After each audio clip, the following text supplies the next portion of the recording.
Hai semua, bersama aku Indira Vikasari.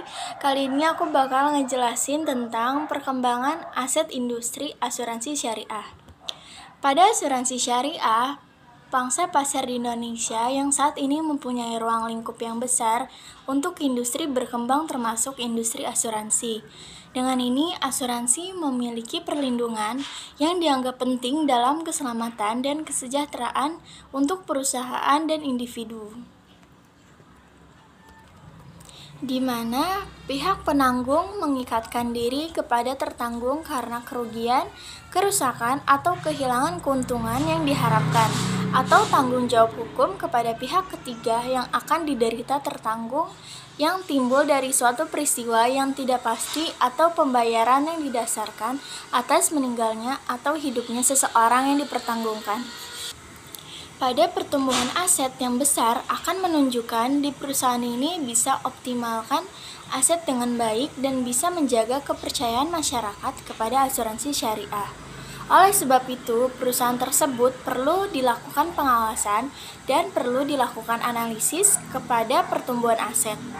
Data pada Lembaga Keuangan Otoritas Jasa Keuangan atau OJK selama kurun waktu 5 tahun terakhir, perkembangan perusahaan perasuransian syariah mengalami pertumbuhan rata-rata sebesar 7,12%. Tingkat tertinggi terjadi di tahun 2015 yang sebesar 12,24%.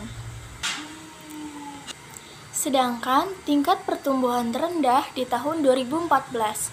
Pertumbuhan aset asuransi syariah dari tahun 2012 sampai 2017 terjadi fluktuatif. Hal ini disebabkan karena market share asuransi syariah yang terjadi naik turun atau fluktuatif sejak 2012. Pertumbuhan aset industri asuransi jiwa syariah tahun 2017 mengalami pertumbuhan sebesar 21,19%. Berdasarkan data ikhtisar keuangan pada asuransi syariah dikeluarkan oleh OJK, aset industri asuransi jiwa syariah mencapai 546,64 triliun. Jumlah tersebut naik 21,19% bila dibandingkan dengan tahun 2016 yaitu 451,3 triliun. Meski jumlah aset meningkat, hasil klaim pada industri pada 2017 tersebut mengalami penurunan sebesar 3,50 triliun atau turun sebesar 14,37% dari sebelumnya pada 2016 senilai 18,60%. Dari sisi premi 2017 turut meningkat yakni senilai 17,47 dibandingkan dengan tahun sebelumnya sekitar 14,14 dan pada 2015 terjadi penurunan yang drastis senilai -1,43%. Hasil investasi justru mengalami peningkatan periode yang sama 2017 sebesar 30,40 triliun atau senilai dengan 25%. Hasil investasi yang dibukukan industri asuransi jiwa syariah 2015 terjadi penurunan sebesar 19,60% atau senilai dengan 19,61%. Premi merupakan jumlah pembayaran dana yang dilaksanakan kepada pihak yang tertanggung ke penanggung untuk mengganti yang telah terjadi karena adanya kerugian, rusak, dan hilang dalam artian keuntungan yang diharapkan dari akibatnya yang terjadi kesepakatan atas pemindahannya dari resiko tertanggung ke penanggung. Hasil investasi adalah salah satu dari instrumen yang penting pada perusahaan asuransi, karena sebagian perusahaan asuransi mengandalkan hasil investasi tersebut untuk menutupi kekurangan dana premi ketika perusahaan tersebut kekurangan dana untuk membayarkan klaim kepada peserta yang mengalami kerugian.